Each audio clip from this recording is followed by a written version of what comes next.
Kamusta mahal kong manonood at paborito kong subscriber? Tumatawag sa akin ngayon si Ronaldo. Hello Cristiano Ronaldo, pito. Hello Slav, kailangan ko ng tulong mo. Ang tulong ko? Sige, tutulungan kita. Walang problema. May nagnakaw ng Lamborghini ko. Ano? Nanakaw ang lambo ni Ronaldo. Ako at ang team ko ay tutulong kay Cristiano Ronaldo agad. Hoy mga tol, Kamusta? Kaya kailangan nating hanapin ang ninakaw na lambo ni Cristiano Ronaldo. Handa ka na? Hindi. Sige. Dito magsisimula ang ating investigasyon. Gumawa ako ng mapa ng bakas ng langis na ito. Ngayon gagamitin natin ito para hanapin ang kotse ni Cristiano Ronaldo doon sa kung saan. Simulan na natin ang investigasyon. Bilisan natin, wala tayong oras. Tumulong tayong hanapin si Cristiano Ronaldo at ang kanyang Lamborghini. Tara na mga pare! Sundan natin ang mapa ni Slav. tingnan mo. Kailangang sundan ang bakas ng langis para makuha lahat ng pahiwatig na konektado sa Lamborghini ni Ronaldo. Mga pare, iyan ang una nating natagpuan. Totoong Lamborghini ito. Konektado ito sa bakas ng langis. At ngayon, nagsisimula ko ng maintindihan na mayroong isang Lambo, ang Lambo ni Ronaldo. Napakamahal ng gulong na ito, tingnan nyo kung gaano ito kalaki. Siguradong aabot ito ng 1,000 o 5,000 dolyar. Mga pare, ilagay sa komento magkano sa tingin nyo ang presyo ng gulong na ito. Sige Alex, nahanap na natin ang gulong na ito. Sa tingin ko kailangan nating magpatuloy at baka makita pa natin ang buong Lamborghini. Sige Alex, kailangan na nating umalis. Hindi ko maiwasang mag-isip. Nakuha natin ang gulong kaya 3 na lang ang gulong ng Lambo ngayon. Napaka-advanced ng teknolohiya ng Lamborghini. Sa tingin ko, sobrang balanse nito kaya tumakbo pa rin kahit 3 na lang ang gulong. Sigurado ka ba? Oh, sigurado ako. Tara na. Sige, hindi ako sigurado. Mag-comment kayo sa ibaba. Alex, tingnan mo, may bagong bakas ng langis. Oh, at patungo ito sa isang itim na bagay. Ano to? Isa itong maskara? Isang maskara. Oo. Naintindihan ko na ngayon. Ano ang naintindihan mo? Isang kasong kriminal lang ito dahil mukha itong balaklava, kaya ninakaw ng magnanakaw ang Lamborghini. Bagay na bagay sa'yo. Bakit ko na nakawin ang Lambo ni Ronaldo? Hindi, fan ako ni Ronaldo. Paano ko mananakaw ang Lamborghini niya? Hindi ako yon. Isa pa itong patunay na nanakaw ang Lambo. Pero kailangan pa nating higit pang ebidensya para malaman ang totoong nangyari. At kung nasan na ngayon si Lambo. Sige. Kaya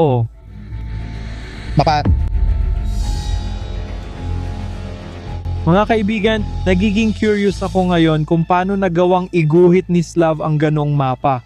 Paano niya nalaman kung saan. Talagang misteryoso ang lahat ng bahagi. May tinatago ba sa atin si Slav, mga kaibigan? Isulat nyo sa mga komento. Kung pareho rin ang iniisip nyo, tara na. RT, halika sandali. Pati ikaw, cameraman. Tingnan mo. Ito na naman ay mga tray ng langis at papunta ito kay RT. Halika dito. Anong nangyari? Hindi natin nakuha. Tingnan mo ito, baril yan. iPhone na yan. Hindi natin dapat hawakan yan? iPhone naman to kaya hahawakan ko. Tingnan mo, oh hello, charge talaga. Pero tingnan mo, may mga litrato, naka-unlock. Baka makahanap tayo ng mga huling litrato. Tingnan mo, ito yung una. Ang maskara, ang sombrero. Yeah! Nakita na namin ito dati, kaya ang larawang ito ay kuha sa garahe kung saan naroon si Lamborghini. Ibig mong sabihin, garahe ni Ronaldo. Oo, sa tingin ko nga, sige. Oo, hindi ba parang familiar sa'yo ang taong to? Oo. Parang nakita ko na siya dati. O tingnan mo, yung huli, yung magnanakaw sa Lambo. Oo, itong isa ay nasa loob ng kotse. Walang patay na telepono. Wala. Paano ang baril? Nahawakan mo ba ito? Sa tingin ko, mahalagang ebidensya yon pero hindi, huwag mong gawin. Kung maiiwan mo ang mga fingerprint mo, hindi tayo pwedeng maging suspect. Huwag niyong hawakan mga pare. Kailangan pa nating maghanap ng ibang bahagi. Sige, tara na. Pero lalong nagiging misteryoso at delikado ito. Sige, tara na, cameraman. Hanapin natin ang gulong. Sige. Ano ang susunod? Ito ang pinto. At tingnan mo, nahanap natin ang pinto. Berde ito. Pinto ito ng Lamborghini ni Ronaldo. Akala mo berde, kaya kay Ronaldo ito. Oo, sigurado, hindi ba mga pare? Ilagay sa komento kung naniniwala kayong laging berde at parang may langis ang gamit ni Ronaldo. Oo, tama ka. Nagtataka ako kung bakit parang nagkakabiyak yung kotse. Hindi ko alam, baka may sumira nito. Hindi ko pa rin talaga iniisip yon. Pinto ito ng Lamborghini. Berde ito at tingnan mo ang mga connector. Pataas bumubukas ang mga pinto at pareho sila ng connector gaya ng sa Lambo. Ngayon sigurado na akong pinto ito ng Lamba. Sa tingin ko, sobrang tanga ng kotse ni Ronaldo. Sa palagay ko, ang kotse ni Macy ay mas simple, mas elegante at mas maganda. Pinakamahusay ang Lambo ni Ronaldo kaya hanapin natin ito. Tumahimik ka. Tahimik muna mga tol, isulat kung tingin nyo si Macy ang pinakamagaling at si Ronaldo ay walang kwenta. Ang pinakamahusay na lalaki sa mundo. Pero sige, kailangan na nating magpatuloy at subukang hanapin ang bumper. Tara na! Oo, tara na. Tama na ang pag-post, RT. Talagang nagtataka ako kung paano nagawang iguhit ni Slav ang eksaktong mapa kasama lahat ng nahanap at mga larawan. Yung lalaki sa litrato, sobrang kamukha niya si Slav, pati yung hugis ng muka. Hindi nag-i-imagine ka lang. Random na tao lang yon. Sa tingin ko, may connection si Slav sa kasong ito. Kung konektado si Slav, bakit? Binigyan niya tayo ng mapa at hinahanap natin ng Lambo. Bakit? Bakit? Sa tingin ko, planado lahat ito na si Slav ang nagpadala sa atin sa mission na ito. Baka sinusubukan niyang itago na kasali siya sa pagnanakaw ng kotse. Hindi ako naniniwala. Hahanapin ko ang Lambo. Hindi ko pa mapatunayan pero tingin ko nasa tamang direksyon na ako para masolusyonan ang kasong ito. Tara na mga pare. Hindi ba malamig, di ba? Oo, sa tingin ko bumaba na ang temperatura sa ilalim ng 40 degrees Celsius. Tara, tanungin natin ang mga nanonood natin mga kaibigan. Isulat nyo sa comments kung kaya nyo pa kasi hindi ko na talaga maramdaman ang mga daliri ko. Saan kayo galing at ano ang temperatura dyan sa bansa ninyo? Oh, tingnan nyo, may isa na namang royalty sa hood ng kotse. Ang hood ng kotse dito. Verde ito. Oh, ito ay hood ng kotse ng Lamborghini. Hindi ba't kahina-hinala na nandito ang hood ng kotse? May nangyaring kakaiba kay Lamborghini? Pero di namin maintindihan anong nangyayari kay Lamborghini. Ang pangunahing tanong ay sino ang gumawa nito at bakit? Hindi ko maintindihan. Kung kayo, mga kaibigan, ay nakakaintindi, isulat nyo lang sa mga komento. Isang bagay ang malinaw, hindi na sa pinakamagandang kondisyon ang Lambo. Kaunti na lang ang natitira at natatakot akong malaman kung ano pa ang naiwan sa kotse. Tingnan, may nakita ako. Napansin ko rin yon. Di ba? Ito ang gamit na ginamit ni Tiff upang kunin ang Lamborghini ni Ronaldo. Sa tingin ko, dapat kang mag-ingat dito dahil ang gamit na ito ay may mga fingerprint ng taong nagnakaw ng kotse. Oo, tama ka. Kumbinsido ako na ang gamit na ito ay may mga fingerprint ni Slav. Sigurado ka ba? Paano natin makukuha ang fingerprint na ito? Posible ba ito ngayon? Sinira mo lang ang investigasyon ko, pinspoil mo ito. Pero paano? Baliw ka pare. Hanap tayo ng interesting. Sa palagay mo, bakit ginawa yun ni Ronaldo? Tingnan mo Alex, ano to? Ulit na naman? Langis lang yan. Kaya sundan natin. Oh, tingnan mo, ito ay isang bumper aling kotse kaya ito na ating... Hinahanap, Lambo, nakalimutan mo na. Oo nga, syempre. Baka ito ay isang eksklusibong premium na modelo ng Lamborghini na alam ng mga nanonood, mga pare. Isulat nyo sa mga komento kung ano ang paborito nyong modelo ng Lamborghini, baka Aventador o Huracan. Tingnan, may nakita pa ako. Hintayin mo ako dito. Spoiler ito. Alex, nahanap natin ng Lambo gamit ang mga piyesa. Sa tingin ko, nagkahiwa-hiwalay na ang Lambo at wala nang natirang mahahanap pa. Alex, alam mo ba? Alam mo kung ano ang naisip ko tungkol kay Slav? Baka konektado siya. Ang dami talagang kahina-hinala dito. Sa totoo lang. Si Slav lang ang kilala kong nagmamaneho ng kotse niya na parang baliw talaga. Oo, tama. Kalat-kalat talaga ang mga piyesa, di ba? Kaya nagmamaneho siya ng sobrang grabe, parang bumabangga talaga. Hindi ko lang alam tungkol sa mga bumper at iba pa. Sa huli, nagkahiwa-hiwalay na yung Lambo, parang nagkabitak-bitak talaga. Inaalok ko sa'yo na kunin mo itong parte na to at pumunta ka kay Slav. Kasi sa tingin ko, may sasabihin siya sa atin.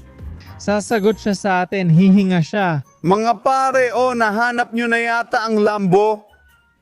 Ang ibig mong sabihin, kung ano na lang ang natira sa Lambo. Sirang-sira na ang Lamborghini ni Cristiano Ronaldo, puro kalawang at alikabok ang takip. Ayaw mo bang magsalita sa amin? Ano bang problema nyo mga pare? Alam naming nakita mo ang Lamborghini. Ako siya, iniisip nyo na ako ang nagnakaw ng kotse ni Cristiano Ronaldo? Ipaliwanag kung paano mo iginuhit ang mapa. May konti akong kinalaman dito pero hindi ako magnanakaw, maniwala ka. May ibig sabihin ba talaga ito? Hayaan mo akong magpaliwanag at maiintindihan mo rin. Nakita ko ang magnanakaw na papunta sa garahe ng kutsyon ni Ronaldo. Hindi ako yon, lalaki yon, kakaibang itsura na may dalang crossbar. At pagkatapos noon, sa mismong sandali na pumasok siya sa garahe, sumunod din akong pumasok kasama niya. Pero hindi para nakawin ang Lambo, kundi para pigilan siya, alam mo? Para pigilan siya. Para pigilan siyang nakawin ng kotse ni Cristiano Ronaldo. Pero huli na ako at nakita ko na siyang nakaupo sa loob ng Lamborghini sa unang mga galaw. Sumakay din ako sa kotse at sinubukan ko siyang pigilan na makalabas ng garahe, kaya sabay kaming umalis ng garahe. Anong nangyari? Bakit natin nakita ang Lamborghini? Dahil ba sa pyesa? Sinusubukan ko siyang pigilan, inaalis ko ang hiringgilya niya, sinusubukan kong apakan ang preno at kung ano-ano pa. Kaya naging mahirap para sa magnanakaw na magmaneho dahil tuloy-tuloy ko siyang ginugulo. Kaya minsan talagang nabangga ng malala ng magnanakaw ang kotse. Pero mga pare, nakuha nyo na lahat ng mga palatandaan, sapat na ang ebidensya nyo, pero hindi laban sa akin, kundi laban sa kanya. Ito ang totoong magnanakaw, di ba? Alam ko ang lugar ang pinangyarihan ng krimen. At mga pare, alam ko kung sino ang magnanakaw. Ito si Anton, sobrang tagahanga siya ni Ronaldo kaya naisipan niyang nakawin ang kotse nito pero hindi iyon legal. Anton, Hindi ko inasahan na gagawin mo yon, Anton. Mapupunta ka sa pulis, mapupunta ka sa kulungan. si Anton ang gumawa nun, hindi masama ang dahilan. Malaki lang talaga paghanga niya kay Ronaldo. Tawagan natin si Cristiano Ronaldo at ipaliwanag sa kanya ang buong sitwasyon. Ano sa tingin mo? Sige, susubukan natin ito. Tinatawagan ko na si Cristiano. Hello, mahal kong Slav. Hello, Cristiano Ronaldo Pito? May maganda at masamang balita ako. Sige, sabihin mo na. Nahanap na namin ang iyong Lamborghini. Yan ang magandang balita. At ngayon ang masamang balita ay hindi na ito tulad ng dati nitong kondisyon. Baka 6 o 7 piraso lang ang nahanap natin nito. Basag na ito at alam natin kung sino ang gumawa nun. Si Anton yon. Hi, Cristiano, sino yon? mahal kita. Pasensya na siya, sobrang tagahanga talaga siya sa'yo. Kaya niya ninakaw ang Lambo mo. Sige, hindi naman malaking problema. Hindi pala problema yon? Hindi sigurado. Anton, hindi yan problema. Ipadadala ba natin siya sa kulungan o hindi? Hindi, siyempre hindi. Bibili na lang ako ng bago. Bibili ka na lang ng bago. Sige, Cristiano, ikaw na ang magaling. Handa ka na ba, mga kaibigan? Wow, sobrang adventure na nangyari. Oo, gusto ko ito. Ikaw ba? Oo, nagustuhan ko rin at sana kayo rin mga kaibigan. Pangarap naming maabot ang 5, hindi 15 kahit 50,000 subscribers sa aming channel. Mga kaibigan, pakisubscribe sa aming channel, pindutin ang bell button at abangan ang iba pang mga video. Paparating na ang mga iyon. Oo, paalam mga kaibigan. Ganun nga. Ako at si RT Ion, Alex kita tayo.